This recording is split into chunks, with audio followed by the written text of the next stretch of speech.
This is a certified hood classic. Over the years in the black culture, we consider some people to be great. We consider some people to be a part of the greats. You know what I'm saying? You got people like Michael Jackson, LeBron James, Michael Jordan, Tyler Perry. You got people like Idris Elba, you know what I'm saying? Even the lunch lady to give you an extra slice of pizza, boy. Shout out to her, you know what I'm saying?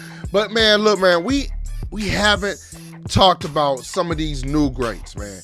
And you got to get respect because they coming from many unconventional places, bro. YouTube, man. We got to talk about my boy Coryxkenshin, bro. It's time. It's time to talk about my boy Coryxkenshin. Coryxkenshin is one of the greats, man. And today, man, we're getting ready to watch why the hell he keep disappearing from YouTube. I know. He need a break. He tired. He tired of seeing y'all black ass, boy. And if you white, your black ass too. Over the years, Coryxkenshin has built a reputation of not only being one of the biggest gaming channels on YouTube with a sub count of over 17 million subscribers, he's also been known for frequent hiatuses from the platform where he will abruptly stop uploading for months on end with more often than not complete radio silence on all of his social medias. That's no lie, bro. That man be doing that shit, and he don't give a damn either, bro. Which leads fans to speculate about what he is up to and when he will inevitably return. So why does a YouTuber like Coryxkenshin with such a big fan base decide to do this? And more importantly, how has he managed to stay relevant and maintain his viewership when so many others in his genre would quickly be forgotten about the moment they stop uploading? Before we get to that though, we have to figure out why Coryxkenshin is so inconsistent with his upload schedule in the first place. To answer that, I decided to go all the way back to when he first started uploading content back in 2009, almost 15 years ago. His first couple of videos are about what you would expect from that time period. Skits and vlogs, typically filmed on a low quality webcam with pretty minimal editing. Cory would upload this style of content on and off with pretty minimal results, with a couple of well-performing videos here and there, but for the most part he would not really see any major success with this style of content, which is the main reason why on September 30th, 2011, Cory would post his final video before a 2-year hiatus from the platform, the first of many to come, and something that will be important for later in the video. The first when Cory came back to YouTube in 2013, he began to upload his first few gameplay videos, more specifically horror gameplays, something that was growing in popularity on YouTube at the time. This was also around the time his channel started to gain momentum, but there was one game in particular that would push his channel's growth to new heights. The five, I hate them bitches. I can't stand them. I definitely can't stand your ass. It's just you and you and you and all of them. All of them. I can't stand all of them. Fuck them. Fuck them. I don't want to watch none of them. I don't like seeing them. I'm not playing that shit. Y'all not gonna make me do it, bro. That's it. This is what it is. Five Nights at Freddy's. The game was exploding in popularity at the time, and the amount of YouTube Let's Players that were playing the game and displaying it to their audience were only adding fuel to the fire. So combine the fact that you're already known for being a horror gameplay YouTuber, and a game that's rapidly growing in popularity in your own niche that you're well known for, and you have the recipe for a viral video. And this series would prove to be widely successful. They put him in the damn... gain millions of... That's dope. Now thinking about it, bro, they put him in the Five Nights at Freddy movie. Of course, y'all know that. But I'm just saying, I never really thought, like, he is known for playing Five Nights at Freddy. I know I watched a lot of it. I watched his Security Breach. I ain't really watched the just Five Nights at Freddy, just where they just jumping out at you. I just don't. You know what I'm saying? I just... views, and gain him a ton of new subscribers. And from that point on, Cory would remain consistent with his upload schedule, usually posting every day. This would lead his channel to reach 100,000 subscribers by late 2015. It was also at this point where his channel would start growing even more rapidly. About 6 months later, he hit 500,000 subscribers. And then he closed out 2016 with 1 million. And this was only the beginning, as his channel only got more popular with every single passing year. However, it's important to note that during this time period, Cory would become notorious for his breaks from YouTube. He would have a hot streak where he would upload daily and then seemingly disappear for months on end with usually no updates on any of his social media platforms. One of the 48 laws of power, man. You gotta know, man. You gotta know. It's just like what they say all the time. This is not the quote from 48 Laws of Power, but this is just piggybacking off of that. It's like, you know how they say absence the fuck I'm trying to say, absence makes the heart grow fonder. That's just like what this is, man. You know what I'm saying? We appreciate them because we don't see them every day. And even though I drop videos every day, man, come on, man, for the consistency, man, hit the like for your boy. But, man, at the end of the day, bro, it's like when you see them upload, it's like, whoa, I gotta stop right now. I gotta watch it, bro. That's the thing, bro. Leading fans to guess about when he would come back. Then at random, he would go right back to uploading and the cycle would just continue. In 2018, he took a 4-month break at the beginning of the year and also 2 more shorter ones just in that year alone. So what exactly was the reason for all these abrupt hiatuses from YouTube? Now, while he may have different reasons for each one, I think it's pretty safe to assume that creative burnout was a major factor in this. Now, usually when a YouTube channel starts growing rapidly, the next step for that YouTuber would be to hire an editor to handle all the video editing work that goes into a video so that the YouTuber would have more time for different things like recording more content or handling merch drops, might be our next, that might be where we headed, bro. All of the typical business that comes with running a YouTube channel. But Coryxkenshin was a rare exception to this because even as his channel grew and the demand for more consistent high quality content increased, he never hired an editor. He always did everything himself, and his reasoning behind this decision, according to him, is because he prefers his own style of editing and actually enjoys doing it too, which is a completely fair reason as it gives him complete control of how his videos are gonna look. But the downside to this is that there is a lot of editing that goes into each of Cory's videos, which can be very time consuming to do and stressful when taking into account the fact that he usually uploads daily when he's not on break. So he has and here's another thing, bro, that y'all, you know, here's the biggest thing. It's slightly, and this is not a shot at Cory, bro. You know, that's my boy. But I'm just saying, even if he watching, I tell him this. It's slightly arrogant for me and him and all the other YouTubers, like they're still YouTubers. They're still the YouTubers down to our heart. You know what I'm saying? Where we just like, I'm hands-on from the editing to the shooting to the research to the post-editing to the ideas to the thumbnails to the titles to the even down into the, you know, like the tags. Every part of the process has my stank on it. You know what I'm saying? In a good way, because that's how you be the shit. Because you gotta be hands-on with everything.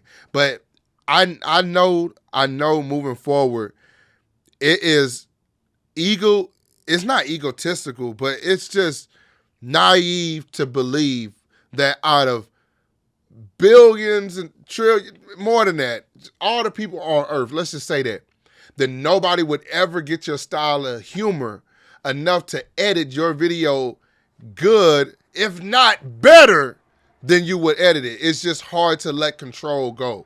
Cory could do it, and I think, honestly, it might help him. Because I would really love to see him do more streaming. Maybe on a weekly basis, you know what I'm saying? And have a great editor to drop out more stuff. But, you know, it's hard to talk shit. This is not me talking shit, but it's hard to say anything about it because the man has 17 million subscribers. So apparently this shit is working for him. You know what I'm saying? To plan the video, spend hours recording it, then on top of all of that, spend some more hours editing, which to someone who isn't a content creator might not sound like much, but if you're a YouTuber, you know that shit is absolutely exhausting sometimes. It's a lot. Now, my personal opinion, if something is your job and it's how you make your money, then leaving for half a year just because you're a bit tired of the content grind doesn't really make too much sense. It would honestly be better if you either uploaded only a few times a week or just decided to hire a video editor at that point. Because imagine someone who worked a 9-to-5 job, if they just decided to leave for months on end and just came back to work one day like nothing was out of the ordinary. It ain't no coming back to work, you're fired, G. He would probably be fired right there on the spot. But Cory knows he can get away with leaving YouTube because he knows his viewers will wait for his return and his viewership will stay the same, if not only increase. Boycott him! Coryxkenshin is pretty much immune to becoming irrelevant, and this is for a few reasons. The first one being that he's already quite well known for taking breaks because he's been doing it for years at this point. His viewers will see that he hasn't uploaded in a while and just assume he's on break and will return just like he has every single time. These hiatuses have unintentionally built a cult-like fan base of people who are always left wanting more from him, and they never know when he's gonna come back either because he just doesn't update his fans when he's gone. It's actually a psychology trick from the 48 Laws of Power that rappers like Playboi Carti have even used to their advantage advantage. The second reason is that his content has a huge replayability factor. Videos that he uploaded years ago are still being discovered by people who have never watched him before. And rediscovered by people who have watched it, bro. I go and I watch Coryxkenshin videos. I go run through a series, man. You know what I'm saying? Like, it's just like, even, you know, it just don't matter, bro. It don't matter because when he does do things, he does so the quality of work is on the next level, to the point where when I go back and watch it, it don't feel like I'm watching it for the first time, but it's so entertaining.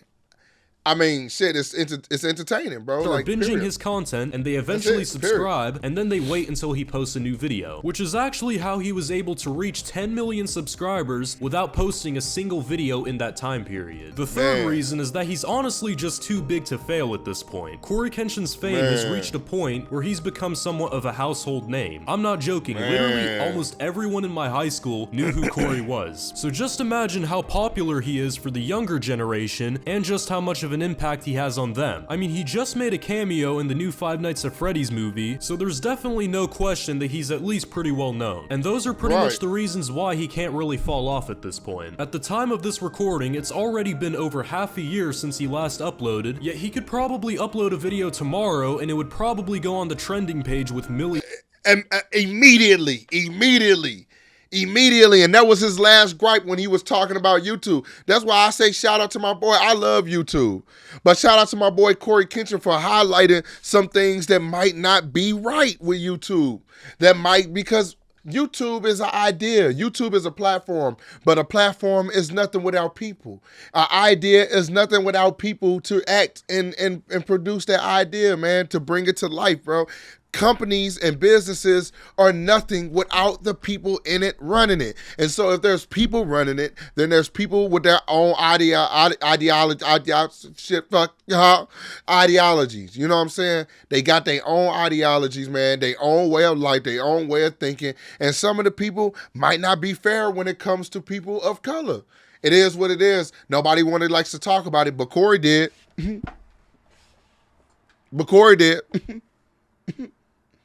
So I'm just saying, man, at the end of the day, respect, bro. Respect. And I believe Jacksepticeye, Markiplier said something. Respect. Millions of views. So it looks like Coryxkenshin will most likely come back to YouTube soon, because he knows he has a very loyal fan base that will always wait for him, no matter how long he's gone for. And he'll probably also take even more breaks after that, if we're being completely honest here. But there's no doubt that when it comes to YouTube, Coryxkenshin is one of the most influential gaming creators out there. And when it's all said and done and he eventually leaves for good, he'll definitely be remembered for quite a long time. Yeah, no, facts, man. That was a good video, man. And shout out to him, man. You know, Cory is like one of those people that I'm here for a good time, not a long time. But in this rare occasion, this nigga's been here for a long time. He's been on YouTube for more than a decade, bro. He's put in work like my boy Wayne. You know what I'm saying? So at the end of the day, as much as I don't like it, I understand it. I understand his hiatuses. I understand getting burnt out. I understand maybe feeling like you've done the same thing over and over and the formula is not hitting like it used to.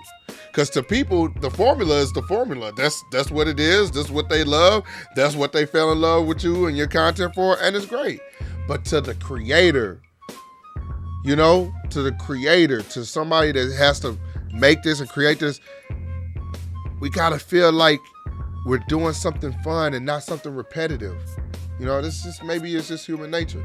But y'all, hey, at the end of the day, man, those are my thoughts on it, man. Shout out to my boy Coryxkenshin, man.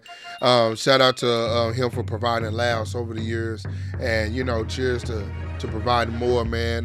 Keep on doing your thing, man. You putting on for the culture. I don't give a damn what nobody say. You putting on for the culture, man. All right, y'all, man. That is the video. You know what I'm saying, man? All right, make sure you go down below, hit the like button, and I'll see y'all in the next video. ODG for life.